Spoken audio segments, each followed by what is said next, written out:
Padre, gracias por mis hermanos, ruego por ellos, pido que usted sea obrando en la vida de cada uno de ellos, donde quiera que se encuentren, y que lo que aprendamos podamos aplicarlo para su honra y su gloria. En el nombre de Cristo Jesús. Amén. En el libro de Job vemos que Job se está lamentando de su condición.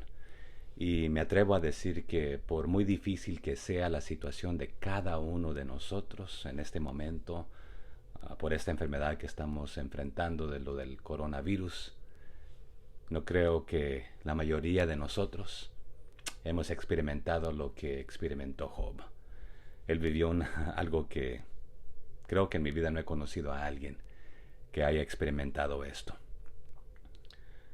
Vemos que en el libro de Job, en un solo instante, él perdió todas sus posesiones, mataron a sus criados, algunos de sus animales no solamente murieron, otros fueron robados, pero para el colmo, todos sus hijos, 7 hijos, murieron en un solo instante, al caer la casa sobre ellos, potencialmente una especie de viento fuerte que los tiró. ¿Y después qué sucede? El mismo Job cae enfermo de una sarna que tenía que rascarse con pedazos o fragmentos de barro filosos para poder sentir un poco de alivio. Pero hoy quisiera preguntarte, ¿estás lamentando tu condición o estás aún adorando a tu Creador? La respuesta inicial de Job fue caer postrado en adoración. Pero también más tarde Job dice en el capítulo 10, hablaré en la amargura de mi alma. Como tantos de los discursos de Job, este también termina con un reclamo. Pero, ¿haremos lo mismo nosotros? El reclamo de Job era apasionado y directo hacia Dios o a Dios. Job no se contenta con hablar de Dios en tercera persona,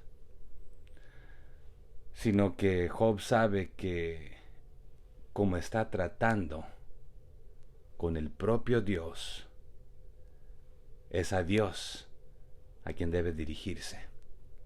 Nadie más, aunque fue Dios que le permitió a Satanás hacerle esto. Pero ¿qué hacemos nosotros? ¿A quién le reclamamos? ¿A quién estamos acudiendo? ¿Estamos maltratando a Dios? Este discurso de Job consta de 4 partes. En los versos 1 y 2 vemos su intención. Y más adelante el repaso de las motivaciones de Dios para tratar a Job como lo ha hecho, los versos 3 al 7. Y en la siguiente sección vemos la contradicción entre los propósitos reales y aparentes de Dios al crear a Job y al mantenerlo con vida. Vemos esto en los versos 8 al 17. Y en la última sección de este capítulo 10 de Job, vemos su apelación para ser liberado de la presencia opresiva de Dios, de los versos 18 al 22. Pero veamos en versos 1 y 2, los invito a seguirme ahí en adelante enseguida, pero en los versos 1 y 2, Job piensa hacer de esto una controversia legal contra Dios. ¿Cómo así? Bueno, como el acusado en un caso ante un tribunal. Pide un informe de los cargos en su contra. En otras palabras, quiere saber el motivo por el cual le está pasando lo que le está pasando. Y muchas veces nosotros queremos saber, Dios, ¿por qué esto? ¿Por qué lo otro? Es lo que Job está haciendo. En los versos 3 al 7, en 3 preguntas, Job especula sobre los motivos de la conducta de Dios hacia él. Preguntas como, ¿le ha sido de algún beneficio a Dios hacerme esto? Y seguramente Dios no habrá tenido ninguna ganancia del maltrato a Job. Otra de las preguntas analizadas en esta sección ¿es la visión de Dios la de un hombre que actúa con tanta ceguera en su trato con Job? Y otra de las preguntas que veremos aquí en este capítulo 10 de Job. Le queda tan poca tiempo o vida a Dios para vivir que tiene que actuar con tanta urgencia contra Job. Y en la sección de los versos 8 al 17, tenemos aquí una hermosa descripción de la creación de Job por la mano de Dios y de cómo Dios lo preserva o lo preservará. De los versos 8 al 12 y veremos esto. Y cómo ha sido formado como el barro, lo ha derramado como la leche cuajándola y hasta convertirla en queso. Y entretejió como la obra de un telar y le dio vida. Pero veremos que en medio de todo, parece, Dios ha tenido un propósito muy diferente y totalmente siniestro. Y adjudicarle culpa a Job en todo esto. Pero Job no está admitiendo que sea culpable. Quiere expresar que sea él impío o inocente, veremos esto en el verso 15. El cuidado de Dios por él ha sido convertirlo en el blanco de su ataque. Y en la última sección de versos 18 al 22, vemos esta pregunta. ¿Fue para esto que nació Job? ¿Este fue el motivo? ¿Fue creado simplemente para experimentar esto? Ahora está doblemente desesperado. No puede encontrar la manera de acercarse a Dios para ganarse una vindicación de su parte. Específicamente lo veremos y lo vimos en el verso 11 del capítulo anterior. Y siente que está en las garras de un Dios airado que lo hará sufrir, sea o no inocente. Esto lo veremos en el verso 10 del capítulo, en el verso 7 del capítulo 10. No sorprende entonces que Job caiga nuevamente en su desesperación, que ya vimos en el capítulo anteriormente, en el capítulo 3, mezclado con el ruego de que Dios lo dejara, lo cual leímos en el capítulo 7 y versos 16 y 19. Y Job quiere morir, desea morir. Su esposa lo animó a quitarse la vida. Sus amigos no lo han estado animando tanto. Pero acompáñenme en su Biblia, por favor, esta mañana, en Job capítulo 10. E iremos verso por verso. Y comenzaremos ahí en el verso 1. Así que mientras agarro mi Biblia aquí, acompáñenme. Dice el capítulo 10 del verso 1. Está mi alma hastiada de mí, de mi vida. Daré libre curso a mi queja. Hablaré amargura de mi alma. ¿Cómo comienza aquí Job en este capítulo 10, verso 1? Job comenzó a hundirse en la autocompasión. Cuando nos enfrentamos a una aflicción desconcertante, nuestro dolor nos induce a la autocompasión. ¿Cómo te estás sintiendo en este momento al enfrentar esta potencial enfermedad? En este punto estamos a solo un paso de sentirnos extremadamente justos y buenos. Y es ahí donde usted y yo mantenemos un registro de todas las injusticias de la vida y decimos algo como esto. Mira lo que me sucedió, mira lo que me está sucediendo, esta injusticia, yo no merezco esto, yo soy bueno, a mí no me debería pasar esto, ¿por qué me permite Dios pasar por esto? Y podemos rápidamente sentirnos con deseos de culpar a Dios. Pero recuerde algo conmigo. Recuerde que las pruebas de la vida, ya sean permitidas o enviadas por Dios. Y aquí recordamos tres cosas. Dios permite ciertas cosas, Dios promueve ciertas cosas y Dios practica ciertas cosas. En este caso, Dios permite ciertas cosas. Y lo que Dios permite es para desarrollarnos y refinarnos. Así que, ¿cuál es su reacción? ¿Usted está dando rienda suelta a sus quejas? ¿Está quejándose y diciendo, mira lo que Dios me está permitiendo hacer? ¿Dónde está Dios? Pero cuando usted enfrente tribulaciones, pregúntese esto. ¿Qué puedo aprender y cómo puedo crecer? En vez de que, ¿por qué me está pasando esto? ¿Quién me hizo esto? Y mira lo que me hicieron. ¿Y cómo puedo salir de esta situación? Hay mejores preguntas. Y sabe que aún en medio de las cosas negativas podemos aprender muchas cosas positivas. Mucho de lo negativo que experimentamos produce muchas cosas buenas. Por ejemplo, este coronavirus, resultados positivos, profesiones de fe, una de las más grandes. Otra de ellas es de que muchos están siendo rescatados. ¿En qué? ¿En qué manera? Cada día mueren más de 1,500 bebés abortados en las clínicas en Estados Unidos. ¿Escuchó bien? 1,500 bebés son abortados diariamente.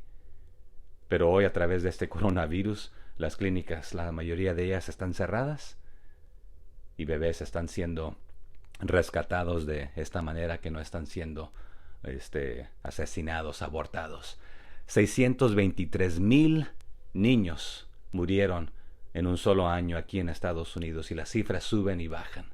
Pero hoy viven al cerrarse la mayoría de las clínicas. Esta es una de las cosas positivas que están resultando a través de esta epidemia, una cosa positiva. Y estamos aprendiendo muchas otras cosas a través de este dolor, de estas emergencias, de este caos, a valorar la vida. Muchos tememos morir, realmente ese es el temor a la raíz de todo. Pero hay muchas otras cosas. Algunos estamos pasando más tiempo en familia. El verso 2 dice, diré a Dios, no me condenes, hazme entender por qué contiendes conmigo. Hazme entender. En otras palabras, no me trates en virtud de tu sola soberanía. Tú todo lo sabes. Pero como culpable sin enseñarme las razones. En otras palabras, otra vez, dime por qué me castigas. ¿Por qué estoy pasando por esta condición? Es lo que está renegando o pidiendo aquí Job. ¿Tenía Dios motivo de castigar a Job? Sí y no. Satanás había incitado a Dios. Pero Dios no tenía razón por qué hacerle esto más que Job lo incitó. Allá en Job 2:3 vimos que a Dios decirle a Satanás lo siguiente: aun cuando tú me incitaste contra él, contra Job, para que lo arruinara sin causa. En otras palabras, Job permanecía fiel y firme. Pero veamos, siga ahí conmigo en el verso 3. Dice, ¿te parece bien que oprimas, que deseches la obra de tus manos y que favorezcas los designios de los impíos? Aquí en este versículo 3, Job no está dispuesto a creer que Dios pueda tomar contentamiento en usar de su poder para oprimir al débil. ¿Será que Dios hace esto? ¿Oprimir al débil? ¿Aprovecharse de su omnipotencia y tratar al débil de una manera que él no merece? ¿Y como que sea de ningún valor el hombre? ¿La propia obra de Dios, de las manos de Dios? ¿Será que Dios hace algo así? El salmista dijo en el Salmo 138:8, Jehová cumplirá su propósito en mí. Tu misericordia, oh Jehová, es para siempre. No desampares la obra de tus manos. Somos obra de sus manos. Y en el verso 4 vemos aquí, ¿tienes tú acaso ojos de carne? ¿Ves tú como ve el hombre? Y sígame ahí en el verso 5 juntos. ¿Son tus días como los días del hombre?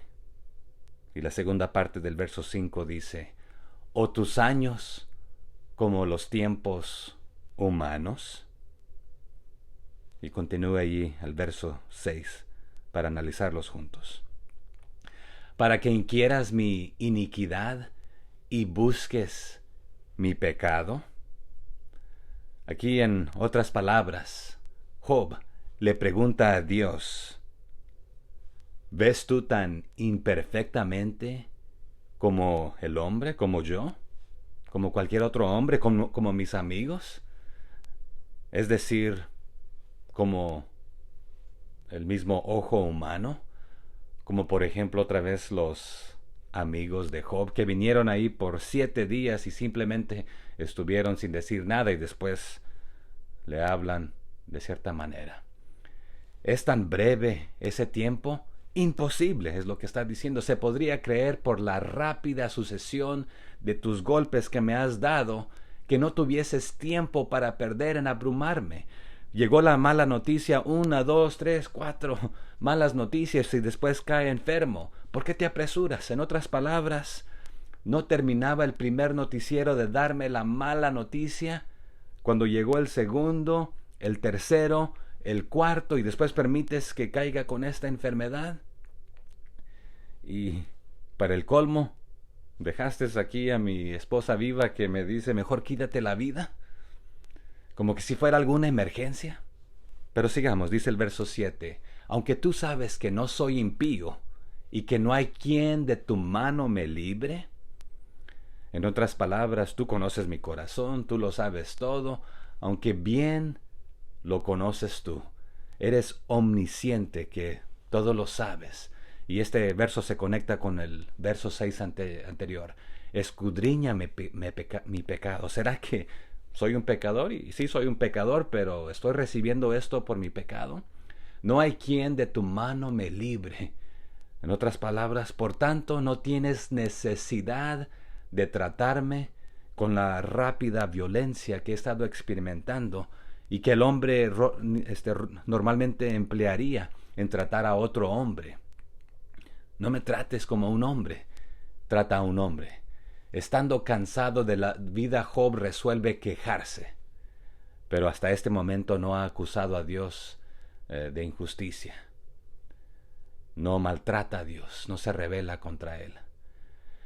Y aquí hay una oración pidiendo que Él sea librado del aguijón de sus aflicciones, que es el pecado. Y realmente Job prefiere y desea morir. Dios contiende con nosotros cuando nos aflige. Pero cuando Dios contiende con nosotros, siempre hay una razón. Siendo deseable conocer la razón para arrepentirnos y abandonar el pecado por el cual Dios contiende con nosotros. Pero aquí hay un punto para analizar. Pero cuando Job hablamos, o como Job hablamos con amargura de nuestra alma, aumentamos la culpa y el sufrimiento. Te animo a que no guardemos, no abriguemos malos pensamientos contra Dios. De ahí en adelante veremos que no había causa por ellos o para ellos. Job está seguro de algo. Job está seguro de que Dios no descubre las cosas ni las juzga como lo hacen los hombres, como lo hacemos usted y yo. Por tanto, Job piensa que es extraño que Dios lo siga afligiendo, como si debería tomarse tiempo para inquirir sobre su pecado. Y ninguno de nosotros es libre de pecado. Todos hemos pecado y ninguno de nosotros merece realmente la gracia de Dios. Pero sigamos ahí con el verso 8. Tus manos me hicieron y me formaron, y luego te vuelves y me deshaces. Está preguntando aquí Job. Y formaron aquí formaron con empeño, indicando una obra de arte y difícil, aplicando a Dios el lenguaje solo aplicable al hombre, porque para el hombre las cosas son difíciles, pero para Dios no hay nada difícil. Pero está diciendo, tomaste tiempo para hacerme, para deshacerme simplemente.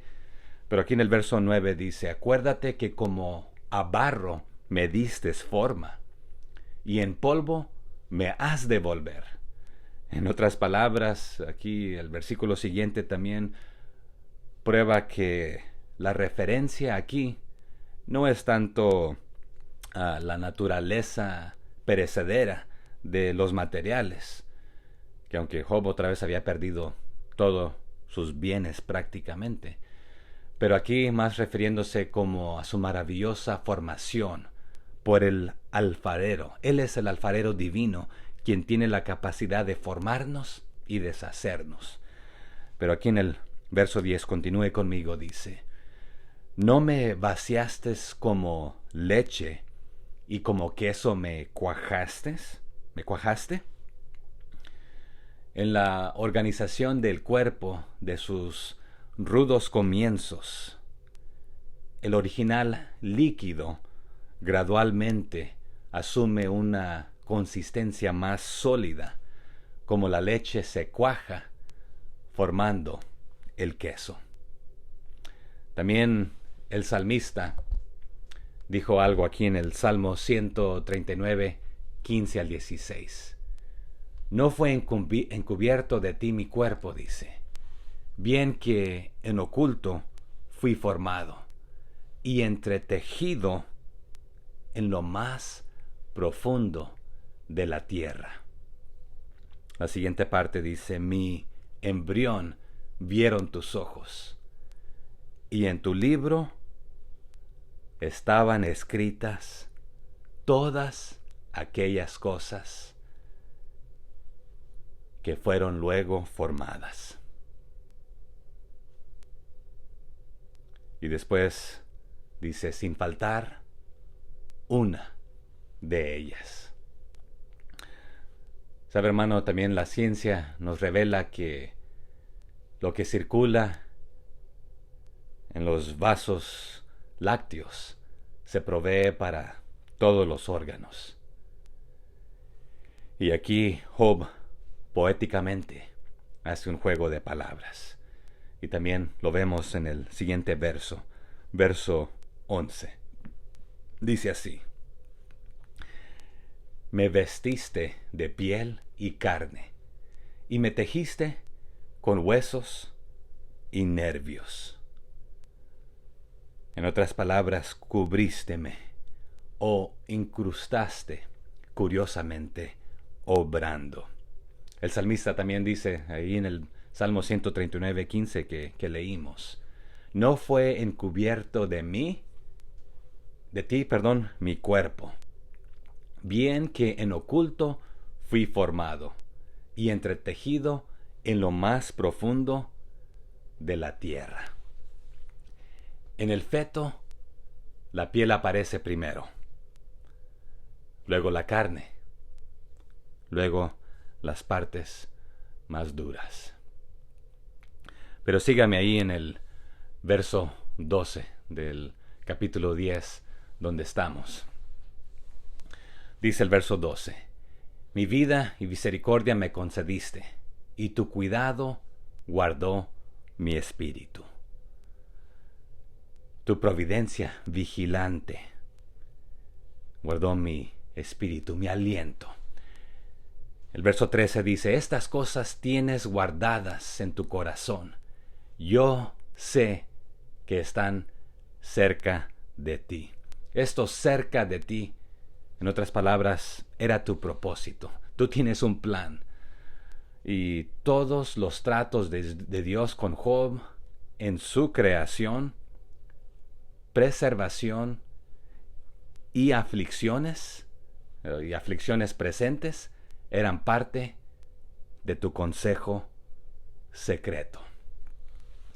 En otras palabras, aquí en este verso, Job parece discutir con Dios como si solo lo hubiera formado y preservado para la desgracia.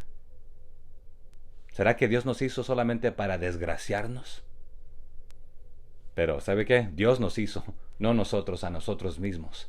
Pero aún ahí, Job no maldice a Dios. Y Dios no nos hizo para desgraciarnos. Cuán triste es que esos cuerpos sean instrumentos de injusticia, siendo capaces de ser templos del Espíritu Santo. Fuimos y somos creados para ser templos del Espíritu Santo y para muchas cosas y hacer maravillas para la alabanza de su gloria. Pero el alma es la vida. El alma es el hombre y esta es dádiva de Dios. El verdadero tú es tu alma. Somos tripartitos, cuerpo, alma y espíritu. Tu espíritu, tu alma perdurarán, pero tu cuerpo terminará. Y si argumentamos con nosotros mismos como inducción al deber, Dios me hizo y me sostiene.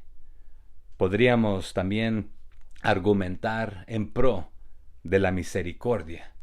Tú me hiciste, hazme de nuevo. Yo soy tuyo. Sálvame. Ni usted ni yo merecemos la gracia, el perdón, la misericordia del Señor. Pero continuemos. Verso 14 dice así: si pequé, tú me has observado, y no me tendrás por limpio de mi iniquidad. En su frustración aquí, Job llegó a una falsa conclusión de que Dios simplemente buscaba atraparlo. Job se sentía atrapado. Y quizás usted y yo nos sentimos atrapados en este momento.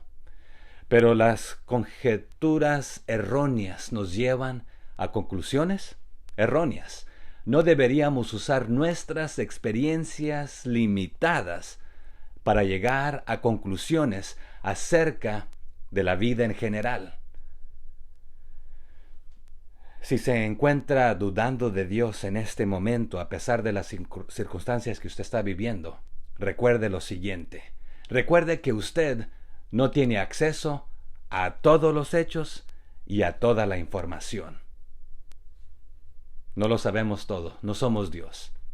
La verdad es de que Dios solo quiere lo mejor para su vida. Pero preguntaríamos, ¿en este momento puede salir algo bueno?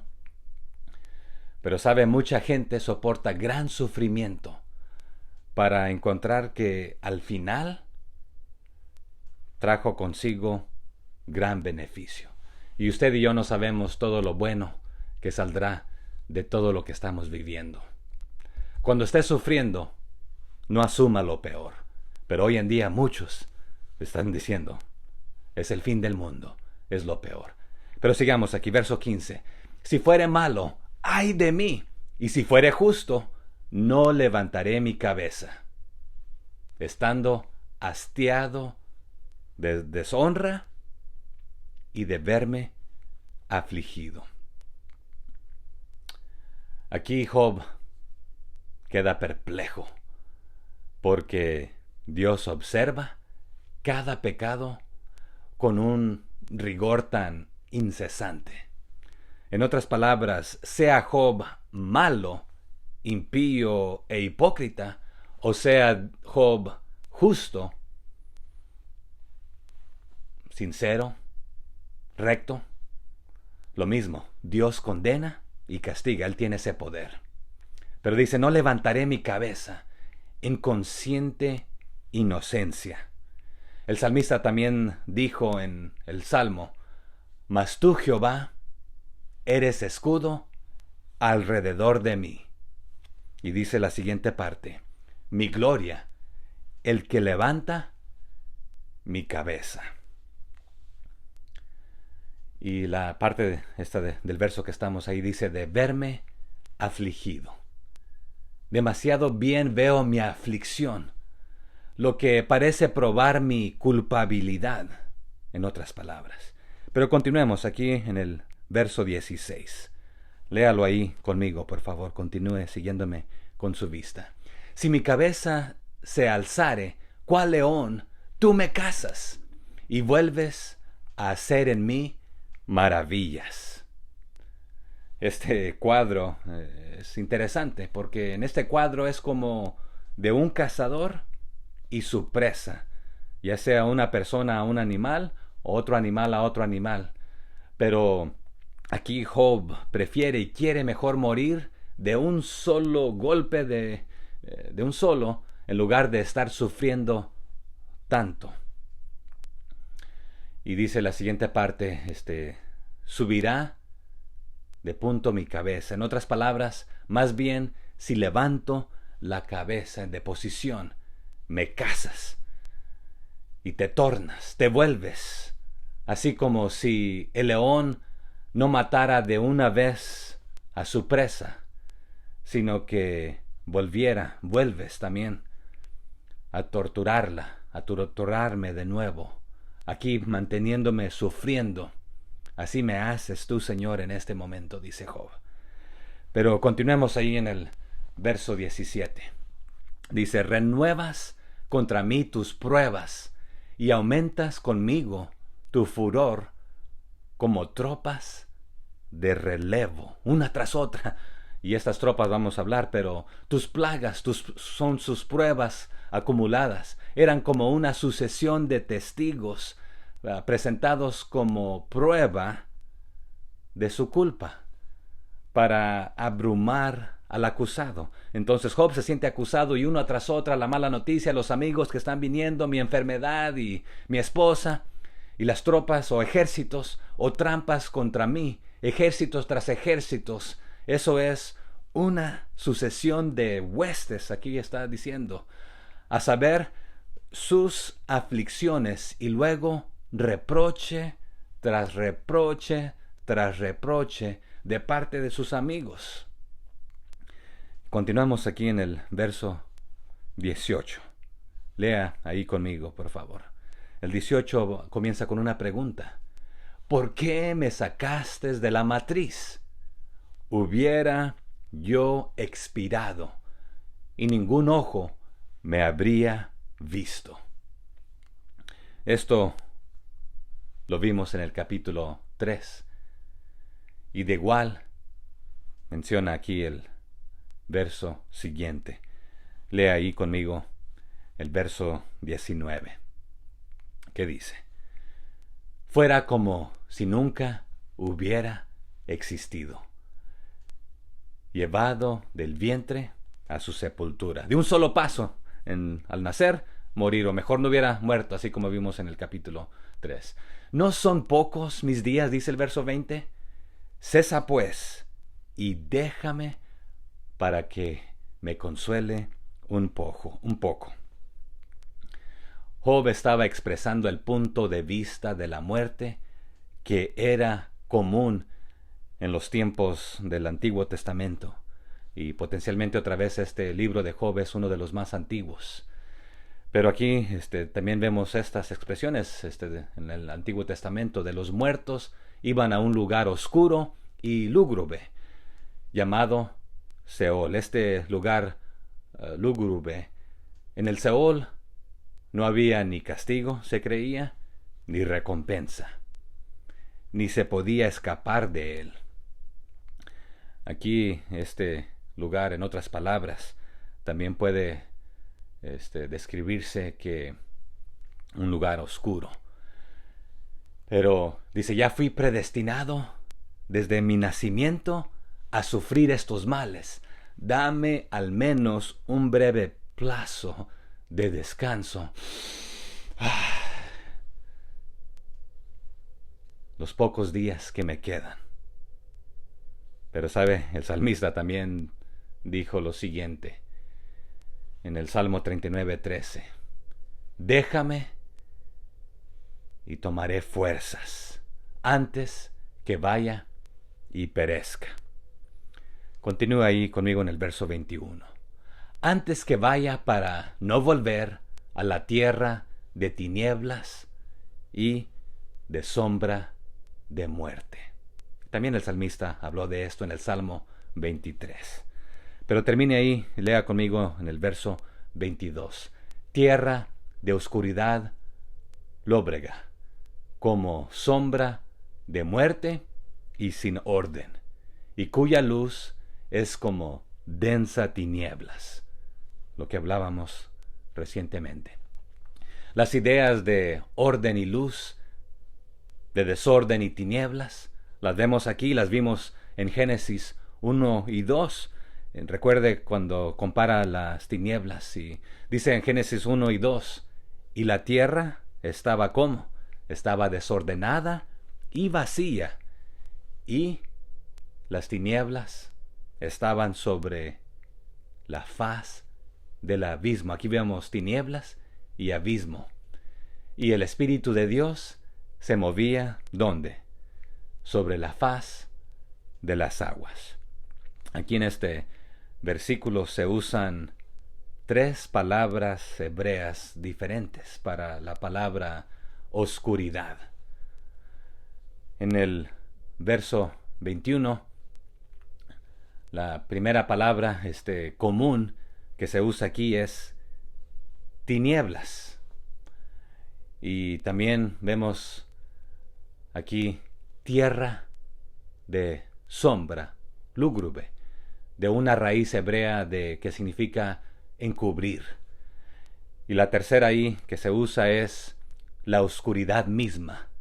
En otras palabras, densa o negra, de una raíz que expresa la puesta del sol, donde su luz parece como negrura, y su única luz solar simplemente es una densa oscuridad. Aquí también cada figura es poética. Y Job, en mejor humor, tiene pensamientos más agradables del mundo invisible, pero sus opiniones, cuando mejores, carecen de la nítida claridad de las del cristiano. Y aquí, ya prácticamente para terminar, Job no niega que como pecador merece sus sufrimientos. Solo piensa que la justicia se ejecuta en el rigor distintivo. Y su desaliento, incredulidad y malos pensamientos acerca de Dios se pueden atribuir a tentaciones internas de parte de Satanás y a la angustia de su alma, sometida a las sensaciones del desgrado de Dios, a sus pruebas externas y a rastros de su depravación. ¿Sabe una cosa? Nuestro Creador, hecho también nuestro Redentor en Cristo Jesús, nuestro Salvador, no destruirá la obra de sus manos en ningún creyente humilde, sino la renueva para santidad, a fin de que pueda disfrutar la vida eterna. ¿Conoces? ¿Has obtenido la vida eterna?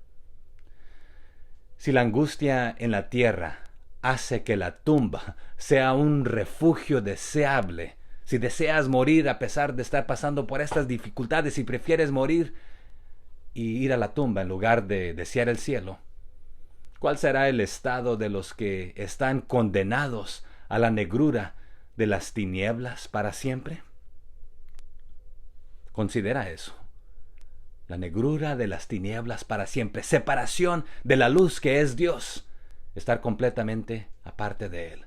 Que todo pecador busque la liberación de ese estado espantoso y cada creyente agradezca a Jesús que lo haya librado de la ira venidera. ¿Lo has hecho? Pido que consideres hacerlo. Padre, gracias por mis hermanos. Pido bendición sobre sus vidas. y el que no te conoce, que lo pueda hacer. En el nombre de Cristo Jesús. Amén. Hermanos, que el Señor les bendiga. Ánimo, adelante. Un saludo a todos mis hermanos. Bendiciones.